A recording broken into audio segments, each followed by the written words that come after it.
Hello everyone, good morning সকলকে। আজ তোমাদের সাথে কিছু কথা শেয়ার করব, যেটা আমি নিজে রিয়েলাইজ করেছি, সেটাই তোমাদের সাথে শেয়ার করব। এতদিন পর্যন্ত আমার বিয়ের প্রায় 5 বছর পরে এসে আমি বেবি কনসিভ করেছি, আর সেটা সম্পূর্ণ নিজের ইচ্ছেই কনসিভ করেছি। নিজের ইচ্ছে, ভগবানের ইচ্ছে আর ডক্টরের সাপোর্ট, নিজের হাজব্যান্ডের সাপোর্ট নিয়ে আমি কনসিভ করেছি। তো এটা সম্পূর্ণ আমাদের ব্যক্তিগত ডিসিশন ছিল, আমার আর আমার হাজব্যান্ডের, যে আমরা এবার প্রেগনেন্সি কনসিভ করতে পারি, বেবি নিতে পারি।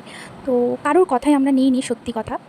তবে এতদিনে আমি বাইরের লোকের কথা ছেড়েই দিলাম, বাট আমার নিজের মানুষগুলোর প্রচুর কথা আমি শুনেছি যে বেবি নিচ্ছিস না কেন, তোর কি কোনো প্রবলেম আছে নাকি। নিজের মা পর্যন্ত বলেছে, এমনকি নিজের ফ্যামিলির আত্মীয় স্বজন সবাই বলেছে যে বেবিটা নিয়ে নে না, তুই মানুষ করতে না পারলেও আমরা মানুষ করে দেবো, আমরা কাজ করে দেবো, আমাদের হাত পা সচল আছে, আমরা এখন মানুষ করতে পারবো, আর তোকে কিছু করতে হবে না। এবার বলি, আমি প্রেগনেন্সির এতগুলো মাস কাটালাম, প্রায় 3-4 মাস, 5 মাস আমি কাটিয়ে ফেলেছি। এখনও পর্যন্ত আমাকে যে মানুষগুলো বলেছিল যে তোর বেবি তুই নিয়ে নে, সব আমরা সামলে নেব, এখনও পর্যন্ত তারা কেউ একটা সিঙ্গেল পার্সনও আমাকে হেল্প করেনি। ঠিক আছে, একমাত্র আমার হাজব্যান্ড ছাড়া তারা কেউ সিঙ্গেল পার্সনও আমাকে হেল্প করেনি। আমার কষ্টগুলো তারা চোখে পর্যন্ত দেখেনি, তারা বোঝার চেষ্টা করেনি, তারা আমাকে ফোন করে বা পার্সোনালি কোনোভাবে তারা আমার খোঁজ নেয়নি। তারাই নাকি আমার বেবি মানুষ করে দেবে বলেছিল।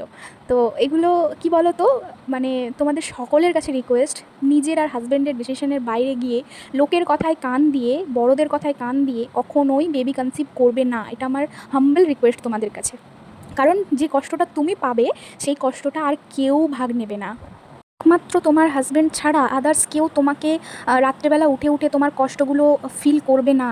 একমাত্র তোমার হাজব্যান্ড ছাড়া কেউ তোমার কেয়ার করবে না। এটা আমি নিজে রিয়েলাইজ করেছি আর এখনও পর্যন্ত করছি।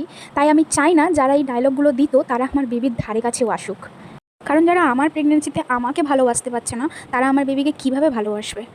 একটা মা হিসেবে আমি এটুকুই বুঝি যে যারা আমাকে ভালোবাসছে না, তারা আমার বেবিকেও ভালোবাসতে পারে না। তারা শুধু দেখানো ভালোবাসা দেখাতে পারে, আর কিছুই না।